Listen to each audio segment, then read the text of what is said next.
Check it out, folks. Your dear old friend creedmoorfury coming to you from his garden place.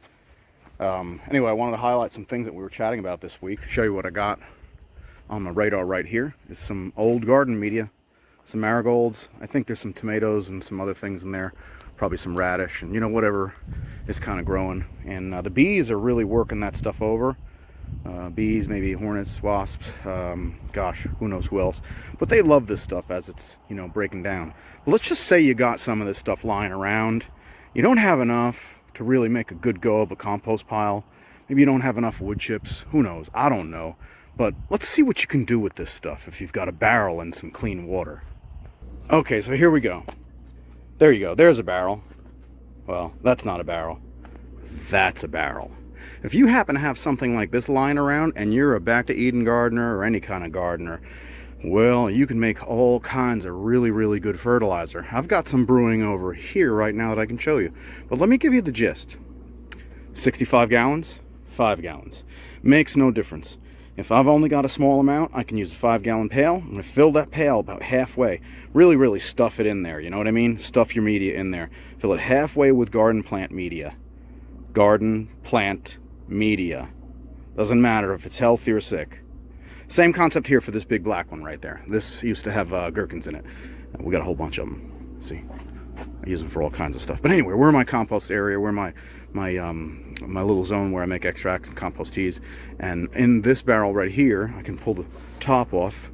We've got a fermentation that's been going for, well, for almost forever. For a long time. Looks like this. Smells pretty bad. Doesn't smell as bad today as it did when I built it, but you can see by this lid right here, it seals it so that my neighbors don't have to know how bad it smells. Okay? Same thing with this. These guys have sealing lids too. You can get them. It makes no difference. And you don't need to vent them. It's not necessary. Every once in a while you'll come out and make a withdrawal and then you can vent it. But same situation for this. See that? Two-piece lid set up, threaded. It's like an abyss down in there. Anyway, I'm going to fill this halfway with garden media. So if it's 65 gallons, you can do the math. Roughly 30 gallons, but probably more like 45 by the time you get it packed in there. Get it stuffed in there, and then all you're going to do is fill it with rainwater or fill it with well water. Hopefully you have water that doesn't have chlorine in it. Well, if you have water that does have chlorine in it, you can fill the barrel roughly halfway with water first, and then put some citric acid in it. Probably take about 2 ounces of citric acid to really mitigate a heavy chlorine situation. If you got chlorine in your water, you're not going to get the microbial activity that we want for this thing while it's essentially putrefying and fermenting. So just bear that in mind. Other things that you could do if you have chlorine, I oxygenate this area over here. It's compost tea. We use one of these little pumps right here. It's 40 watts, blows air through a tube down into a tea snake at the bottom of this, and then oxygenates this. I could also use the oxygenation system to remove the chlorine from the water. If I run the oxygenation system for about 24-48 hours ahead of time, we can get rid of the chlorine in there. It'll basically come out in the air. Anyway, the salts may remain, but they'll be harmless at that point. We can also use humic acid to deal with chlorine salts. Sometimes I use humic acid in here when I make up these batches because it's pretty specific. I want really, really good quality water. And, over here, the quality of water isn't as important. Let's see what this looks like after it's made you a fertilizer, and you're going to come back and you say, Creedmoor, what do I do with this? I use one of these jokers right here. It's basically just a 1-gallon water jug. I cut the front of it off and I put this mesh over the top of it. I'm going to use this to dip into here and take some out, okay? I'll do this and I'm going to show it to you in a glass container. Alright, that's about enough. It's kind of a messy job. Let the remainder of that drip off so that I don't get it all over the place. I'm going to take it over here. I'm going to pour it into one of these mason jars. There, you can see it. This has been working now for about 4 months. It'd be better at 6 months, and at 12 months it's really premium stuff. This is anaerobic in nature, so in the event that your garden goes anaerobic, at least you'll have a collection of beneficial anaerobic microbes in your solution of fertilizer that's specific to the plants that you grow. Since we grew the plants first and then we made this with them, it matches. It's perfectly compatible. Let's take a look at the aerated version. I'm basically going to use the same exact withdrawal or extraction method But now I'm going to go into this oxygenated compost tea.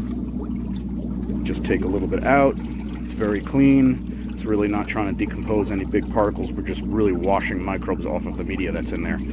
Alright, now I'm going to pour this into that same glass jar, and y'all will see the difference. This one is fungi rich. Immediately here you can see the difference. The one on the left is the one that's oxygen rich. The one on the right is the one that's oxygen poor, full of anaerobes, full of aerobes, full of things that breathe air, things that are high performance in nature, things that break nutrients down quickly, things that deliver nutrients effectively. A little bit slower. Uses different processes, sort of. Uses putrefaction to break down the media that's in that solution till it's finally liquefied to the point where essentially the nutrients and the sugars from the plant are fractionalized enough to be held in suspense in the water, and there you have it. That's a fertilizer. That right there is not necessarily a fertilizer, but it's rich in microbial life. It's rich in beneficial microbial life. This is rich for the oxygen zones. This is rich for the non-oxygen zones. When it rains and the rain sets up in your garden, sets up down there between the dirt and your soils, that interface gets a little bit anaerobic. Well, this is what you kind of want to use. It's more effective in that particular scenario, and as it dries out, these guys right here come to the rescue. So, you know, there you have it. I really didn't mean to show both, but I figured why not? You can see this is dark color. We know it's fungal rich because it's dark color, and well, it correlates because we've examined it under the microscope. We know this is bacteria rich. It's also got some other things in there that prefer low oxygen environments, but they still work at a relatively good level of performance. So there you have it. This is what we made in this container right here. So if you've got some old garden media that you had sitting around and it's probably starting to stink, go ahead and get you one of these big bins. This is food grade. What does it say right there? Number 2 HDPE. Like I said before, it had gherkins in it, so you can fill it halfway, maybe go a little further. I wouldn't press my luck much further than that. Then fill it to the top with rainwater or well water, some other type of water you condition to be free of chlorine. And in less than a year, you're going to have a wonderful fertilizer. It's going to be amazing, folks. It's a great fertilizer to use as a drench on the same plants that you used inside the fertilizer. Okay? This stuff right here can be used anywhere. We'll talk about that another time. So there you go. Anyway, I shared what I got, shared a little bit of the light that I got, and hopefully y'all can tell me in the comments whether or not it made any sense, whether or not you need clarification on some other things, and if you do, I'll do my best to detail them in a future video. Well, peace out, God bless, and grow more.